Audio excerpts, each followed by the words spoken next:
What's up, everyone? It's Chris from Pickdawgz.com here with your free 2023 NCAA basketball tournament East Region preview. Before we get to that free preview, got to let you guys know at Pickdawgz.com, we're doing it bigger and better than anyone else. Got more free pick videos on our channel than you'll find anywhere else on YouTube. So make sure you're subscribed and also take advantage of our free Sportsbook bonus offer. The link in the description of this video below. Now, while I do love giving out free picks, if you're looking for my best bets, the games I love the most, including my daily $15 best bet, check out Pickdawgz.com and click the Premium Picks tab at the top of the page. But let's get to this preview. March Madness finally upon us. We're going to take a look at the East region in the 2023 NCAA basketball tournament. But before we start that preview, let me know, do you guys like the content we put out? Drop your picks in the comment section of this video below. Do you agree with me? Do you not? I love seeing what you guys think about some of these games, seeing if maybe we're on the same page as some of these upsets. That's what we're going to talk about here. We're going to take a look at the actual bracket for this region, potential upsets, maybe teams that should be on upset alert. We're going to maybe make a couple bold predictions in there, and I'm going to give you my pick as to who I think makes it to the Final Four out of this bracket. But without further ado, let's take a look at the bracket for this region. We start with the number 1 seed, the Purdue Boilermakers, the Phil Knight Legacy champions, as well as the Big Ten regular season and conference tournament champions. And they'll play the winner of the 16 seed matchup, the first 4 matchup between Texas Southern and Fairleigh Dickinson. Move to the 8-9 matchup. You got the 8 seed Memphis, the AAC conference tournament champions, back-to-back NCAA tournament appearances for the first time in almost a decade. Meanwhile, FAU, the 9 seed Conference USA regular season and tournament champs, they won the Paradise Invitational Championship as well, and 31 wins, a school record, just the second 20-plus win season in program history.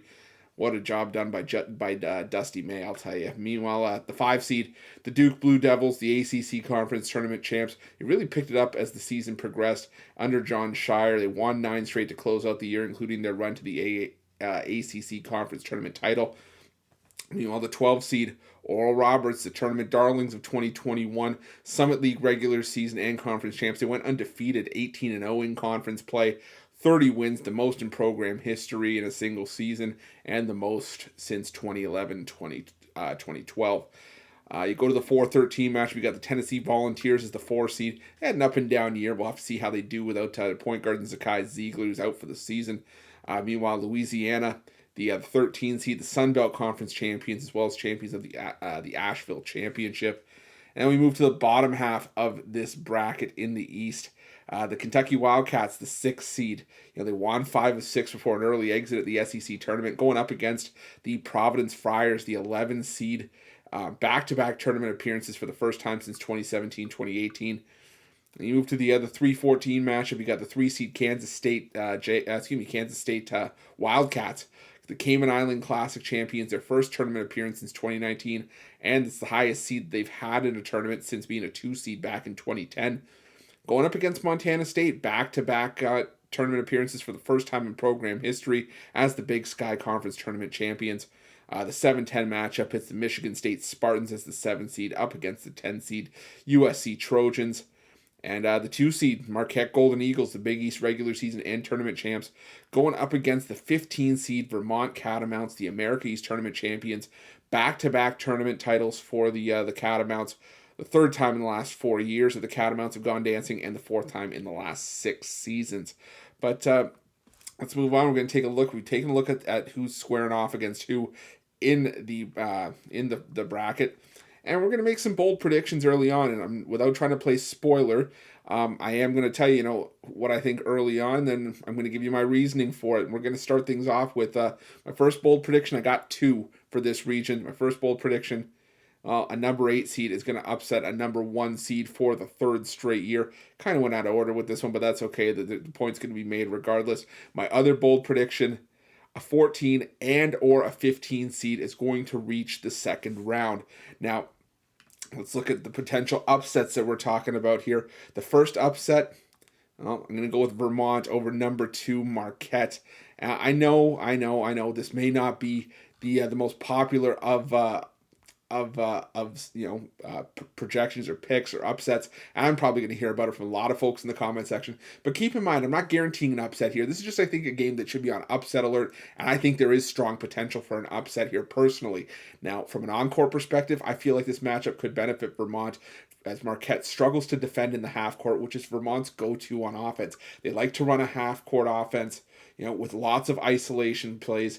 And if the ISO doesn't work, they kick it out and they shoot the three, which is something the Catamounts do at a top 75 percentage in the country, while Marquette 257th in the country in 3-point defense. This Marquette team, they take a ton of high quality looks, but a lot of that is because they get out in transition and play a fast break offense when possible. But Vermont, they're good at shutting that down, and this Vermont team cleans the defensive glass at a top 10 rate, meaning few second chance opportunities. And from a sideline off-court perspective, I feel the coaching edge is actually a bit in Vermont's favor here. You won't find many motivator players, coaches like Shaka Smart, but this Vermont team has instilled a winning culture within the program, starting with Tom Brennan in the late 90s to the early 2000s, through the Mike Lonergan era, and now into the John Becker regime, as the Catamounts have logged 20-plus wins in each of Becker's 11 full seasons in charge, with 4 NCAA tournament appearances. And Vermont as a whole has had 14 straight 20-plus win seasons and 19 20-plus win seasons in the last 21 full campaigns.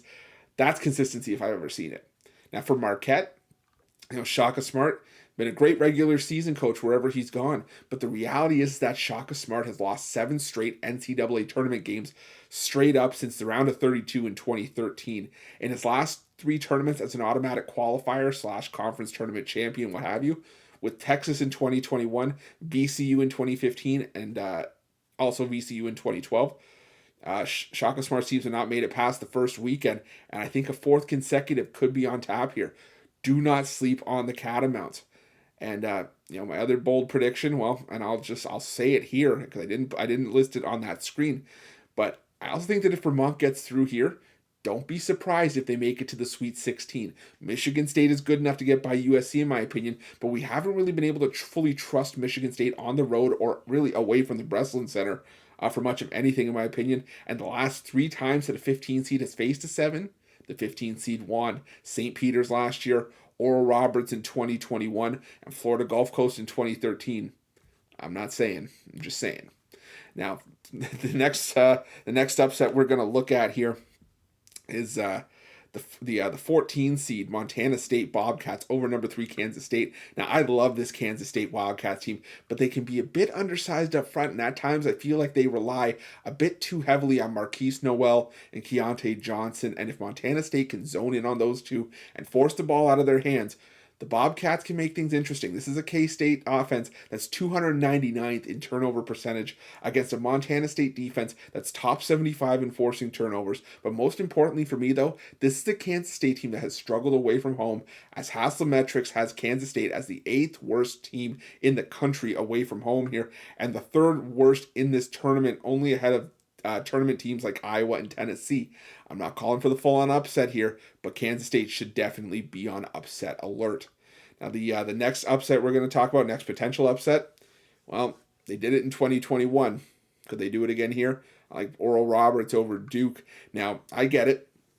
Duke was absolutely phenomenal down the stretch and completely shook off the reputation of, the young Dukies that at times looked like deer in the headlights as they woke up on the, they woke up big towards the end of the regular season and looked really good in winning the ACC tournament. The problem that I have is this is still a fairly young team with a first-year head coach against an Oral Roberts team that succeeded as an underdog before. Now, yes, the Summit League was extremely weak this season, but Oral Roberts is still a team that can score points in bunches, and this is a Golden Eagles team that can go on a run and make life extremely uncomfortable for Duke in a raucous neutral floor setting. Where, let's face it, there's a lot of neutral fans. Teams like to go and watch these tournament games, and a lot of times they're rooting for the underdog. But it's not all offense from the Golden Eagles anymore. They're just outside the top 100 in defensive efficiency. They have a top 15 block rate with 7'5" big man and former Arkansas transfer Connor Vanover anchoring the middle. And this Oral Roberts team, they just flat out take good shots, and they also make them as their 7th in effective field goal percentage. They don't turn the ball over as they lead the country in turnover percentage on offense, and they make their free throws, all key points in springing an upset. Now, would it surprise anyone if Duke carried on and won this game? Probably not. But Oral Roberts was going to be a live dog regardless of the matchup, and is more than capable of increasing their recreating their magic from 2021. If they do here, I think there could be value on backing Oral Roberts to make it to the Sweet 16 at plus 900, and maybe, just maybe, backing Oral Roberts to get to the Elite 8 at plus 3,000. But my last upset, or potential upset, we're going to talk about, and I highlighted it in my bold predictions. I think Memphis can upset Purdue in the second round. Now, this is obviously barring Memphis getting past FAU, and even if it is FAU that gets by Memphis, I still like the 8-9 seed to take out Purdue in the second round. But I just feel a lot more strong about it if it is Memphis that gets through. Now, they're a talented team that can put up points in bunches, Memphis. They can also play physical inside. They're top 35 in both offensive and defensive efficiency. They hit the offensive glass extremely hard. They're inside the top 100 in offensive rebounding, but they also shoot extremely well across the board. They can get to the foul line.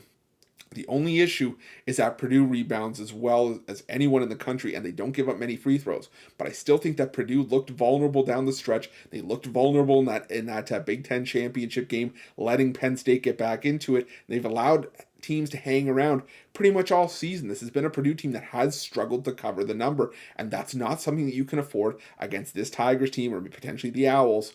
And I think whoever advances, and again, I do think it is Memphis that gets out of that, but again, we'll have to see. Whoever it is, I think they take advantage, and I think Purdue is in a lot of trouble here. So that's going to be my my potential upset for that round. Now we're going to get into my potential dark horse / my pick to make it out of this region. And before I carry on, I'm going to just try to pull up a quick odds update for you guys just to see what the odds are for Vermont to reach the Sweet 16, because I forgot to put that in there, and I just want to give you guys an update on that. That's plus 1,500. I'm seeing it at my most recent update on my book. So we'll have to see if maybe if Vermont can do that. That's something worth putting a couple bucks on. And like I said, anything can happen in March Madness. But anyways, like I said, now we're going to move on to who I think makes it out of this region. And like I said, it's also a bit of a dark horse pick, a bit of a value pick. Now, I wouldn't call you crazy for sprinkling some coffee money on Oral Roberts to make it out of this region at plus 6,000 after all we just talked about. But like I said, my dark horse pick, also my pick to win the region. I usually like to have one long shot in my final four, as what fun is all chalk, am I right? But for me, in this part of the other bracket, I'm looking at Big Blue. I'm looking at Kentucky here at plus 1,200. Now, granted, I'm not banking on all of my upsets that I outlined here to hit. It would be nice if they did, right? But anyways, I still think that the road here suits Kentucky. I honestly think that the first round game against Providence will be the toughest matchup that the Wildcats would face up until the Elite Eight if they make it. I still feel that Kansas State is in trouble, and if they get by, it doesn't change the fact that I think they're wildly overseeded. Marquette, Michigan State, USC, Vermont, all teams I don't think Kentucky can have problems getting past.